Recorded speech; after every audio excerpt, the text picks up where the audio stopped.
In time of war as in time of peace, an industry close to the heart and pocketbook of the American public is show business, whose pulse is Broadway, but whose nerve system spreads over a large portion of the globe. For nearly 4 decades, the gaudy doings of the men and women of show business have been reported to the world by Variety, a weekly theatrical paper edited from an inconspicuous building off Broadway by men who carry on in their own way the colorful journalistic tradition of its founder, the late, great Syme Silverman, osteopath of the English language and inventor of some of the most unfettered journalese ever to be set in type.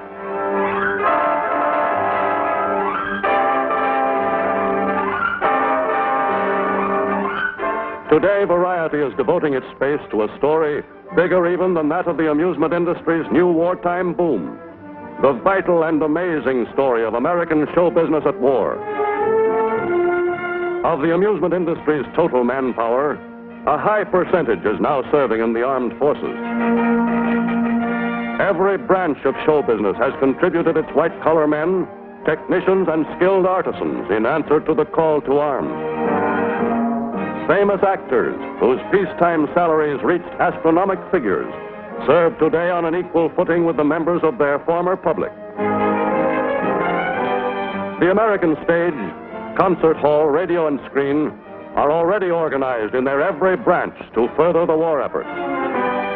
The work of the War Activities Committee of the motion picture industry is typical of the enthusiasm of top executives and artists for full cooperation with the government and with the armed services.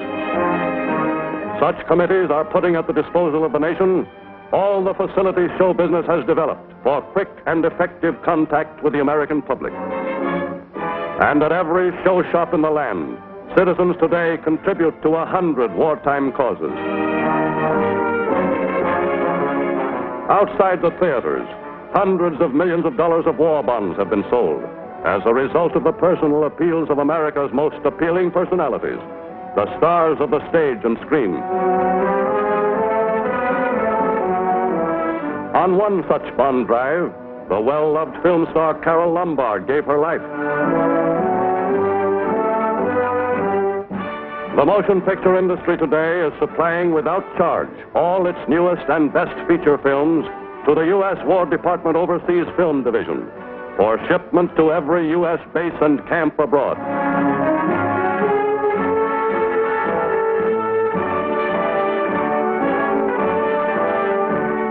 Ace cameramen from the newsreel companies are training the uniformed men who will become combat cinematographers for the Army and Navy on every fighting front.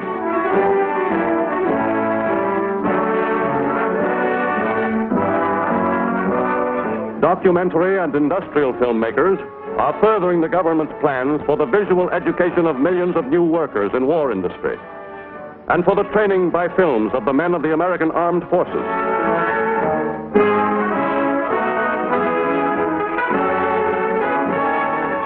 In Hollywood, Walt Disney has turned over almost the entire facilities of his studio for the production of Army and Navy instructional films, some of them involving closely guarded military inventions and techniques. Let's go with Navy Project 648, Sequence 1. Let her roll.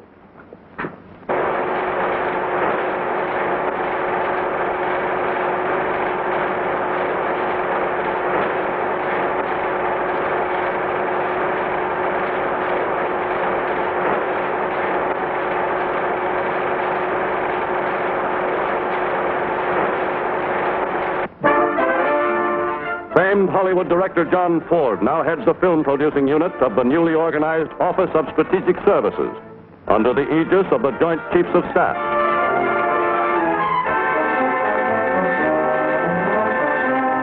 From North Africa, former Hollywood producer Colonel Darryl Zanuck has brought an official film record of frontline action.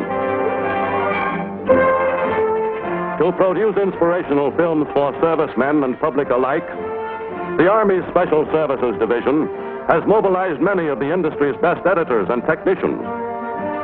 From millions of feet of film confiscated from the enemy or donated by American film companies, these men are preparing pictures to set the war record straight and to counteract enemy propaganda.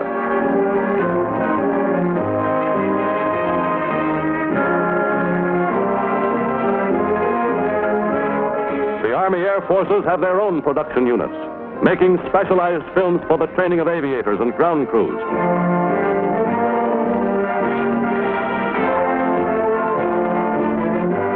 In New York City, the Army's Signal Corps Photographic Center is today the biggest and busiest American film studio outside Hollywood. On vast stages, the Army is producing films which explain every phase of military activity in graphic terms, for the indoctrination of raw recruits, and for the instruction of the Army's ever-growing legions of specialists.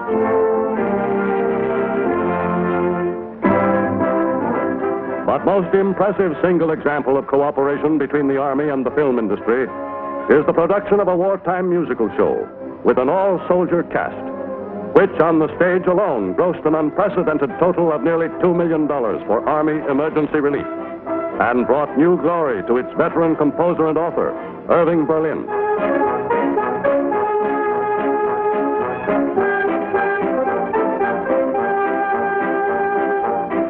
This as the Army carries on the tradition of patriotism and American high spirits, which its author created in World War I with his famous Army musical show, Yip, Yip, Yap, Hank, which gave the world a soldier song that will never die.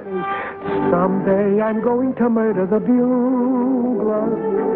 Someday they're going to find him dead. I'll amputate his reveille and step upon it heavily and spend the rest of my life in bed. Oh, how I hate to get up in the morning. Oh, how I love to remain in bed. For the hardest blow of all is to hear the bugle call. You gotta get up, you gotta get up, you gotta get up this morning.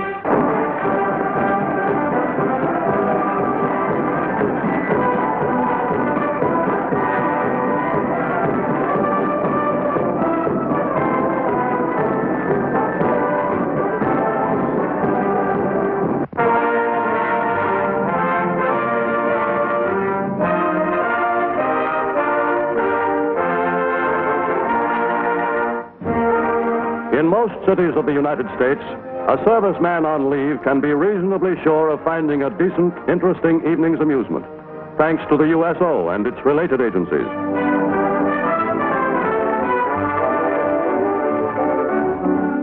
At New York Stage Door Canteen, men on leave rub shoulders with notables as they enjoy good food and amusing company. The latest novelties in Broadway's almost inexhaustible store of entertainment are theirs at no cost.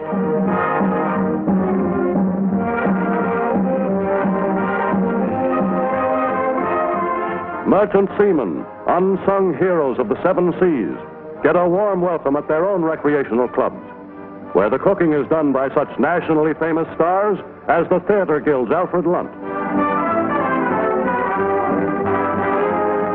To entertain workers in war industry throughout the land, the American Theater Wing now sends out complete shows to boost morale and production with fun during the brief lunch period.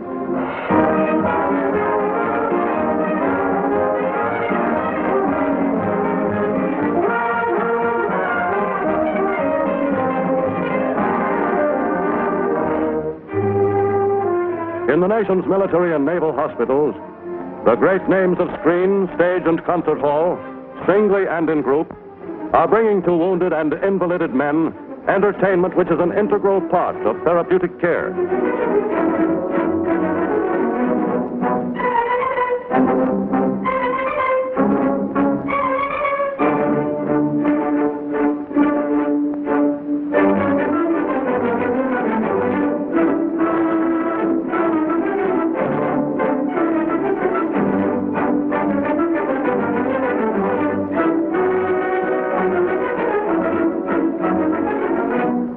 Taking its place in the Army camps with more familiar American vaudeville, the traditional Russian ballet has found itself a new and unexpected crop of devotees.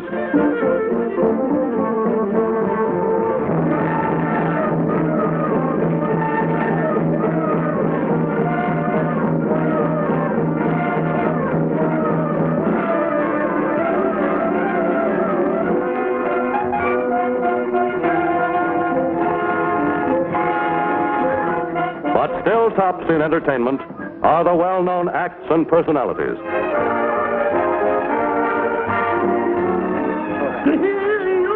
Baby, sickety-dee-dee. No, baby,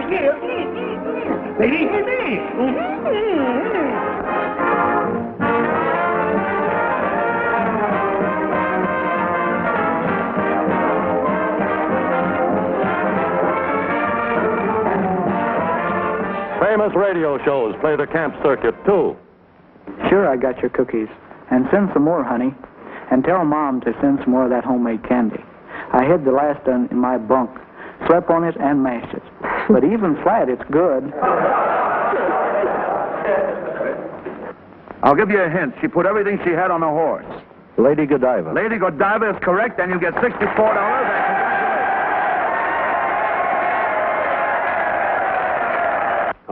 No, wait a minute. No, you cannot read that poem. Jack, you let me read my poem, or I'll tell all these fellas here that when you were in the Navy, you went up to the crow's nest looking for eggs.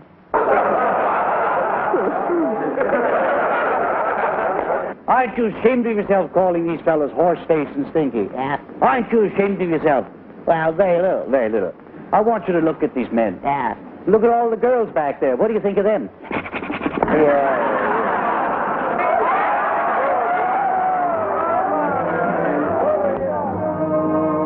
At the Hollywood Canteen, members of the armed forces can have experiences worth writing home about. A dance with Olivia de Havilland, Marlene Dietrich, or Deanna Durbin can be a reality.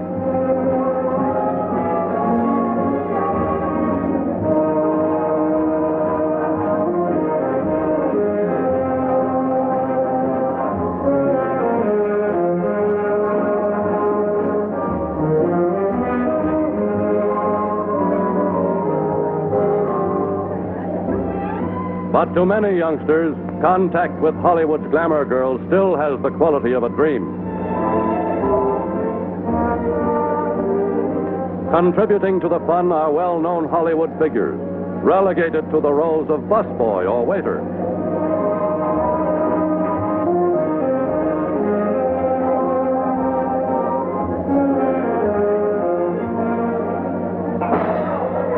F-35. Someone have F-35? F-35. Somebody have it? I got it.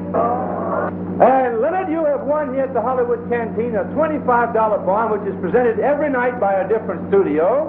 And with this $25 bond goes an additional 10-day pass. Say, listen, you're going to take your bond now, but if you're the man I think you are from Brooklyn, you'll get Miss Hetty Lamar to seal it with a kiss. What about it, Hetty? Go ahead.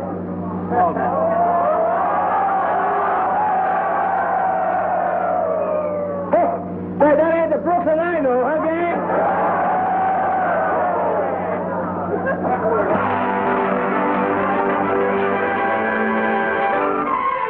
To provide laughs for men on distant outposts and in the combat zones, famous performers travel thousands of risky miles.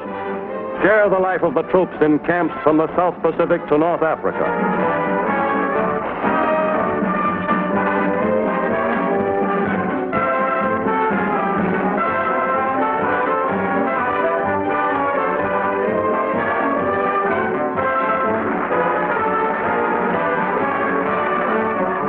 Women stars carry on their work as near the battle line as Army regulations will allow. And far from home, the greatest jazz singer of them all, Al Jolson, finds that soldiers still like the old songs best. Alabama, I'm a-coming. Sorry that I made you wait. I'm a-coming. Hope and trust that I'm not late. Mammy, my little mammy, I'd walk a million miles for one of your smiles. My mammy, mammy, my little mammy. The sun shines east, the sun shines west. I know where the sun shines best. It's on my mammy I'm talking about. Nobody else's, my little mammy. My heartstrings are tangled around Alabama. Mammy, mammy, I'm coming. I hope I didn't make you wait. Mammy, I'm coming. Oh, God, I hope I'm not late. Mammy, look at me. Don't you know me? I'm your little baby. I'd walk a million miles for one of your smiles. My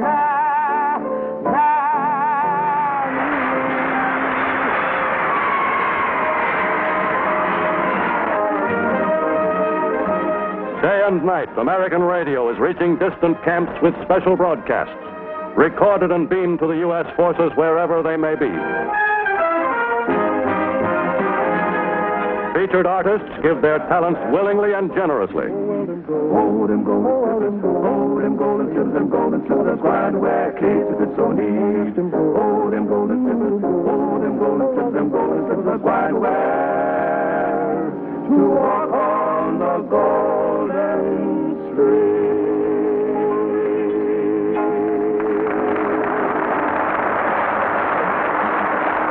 By the way, Rochester, what's your brother doing? My brother's in the infantry, KP division. What's that, KP? Keep peeling. Most extraordinary of American radio shows is one the civilian public never hears. A War Department program made up of personalities and numbers specially requested by the men actually on the fighting fronts and beamed to them alone by shortwave transmission. Tonight, we believe we have the most unusual request made to date. Here is the letter. Special Service Division, War Department, Los Angeles. Dear Command of Performance, we feel we could win the war single-handed if we could only hear Carole Lombard sigh. That's all we want, just a sigh. Signed to Jimmy, Doc, and Big Mac somewhere in the South Pacific. Okay, fellow, don't forget your promise. Carole Lombard will now sigh.